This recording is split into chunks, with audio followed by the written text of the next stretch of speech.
Un voilier de la marine mexicaine, décoré de lumière et d'un drapeau géant, est entré en collision avec le pont emblématique de Brooklyn samedi soir, tuant 2 personnes et en blessant 17 autres, a déclaré le maire de New York, Eric Adams.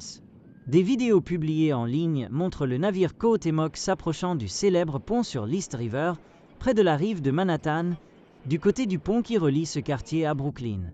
Ces mâts de 45 mètres étaient trop hauts pour passer sous l'arche du pont à cet endroit et se sont effondrés lorsque le navire, nommé d'après le dernier empereur aztèque, est passé en dessous.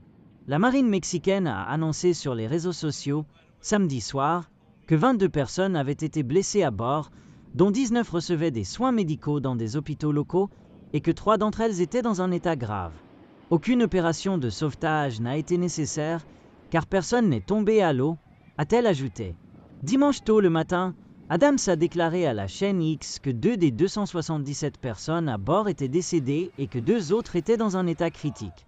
Des cadets de la marine, vêtus d'uniformes blancs, pouvaient être vus suspendus aux mâts latéraux du navire après la collision. Personne n'est tombé à l'eau. Tous ont été blessés à l'intérieur du navire, a déclaré un responsable de la police.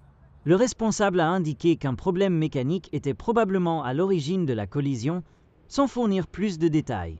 Près de l'une des bases du pont suspendu, près de la zone touristique de South Street Seaport à New York, des vidéos en ligne montraient des passants courants, terrifiés, alors que le grand navire entrait en collision avec le pont et se dirigeait vers le quai. Le pont, une attraction touristique bien connue et une voie de communication majeure entre Manhattan et Brooklyn, a été achevé en 1883. Il a été autrefois le plus grand pont de ce type au monde. Les responsables des transports de la ville de New York ont déclaré que le pont n'avait pas subi de dommages majeurs. La circulation a été rouverte dans les 2 sens après une inspection préliminaire. Plus tôt, le ministère mexicain des Affaires étrangères avait annoncé sur les réseaux sociaux que l'ambassadeur du Mexique aux États-Unis et d'autres responsables aidaient les cadets touchés et étaient en contact avec les autorités locales.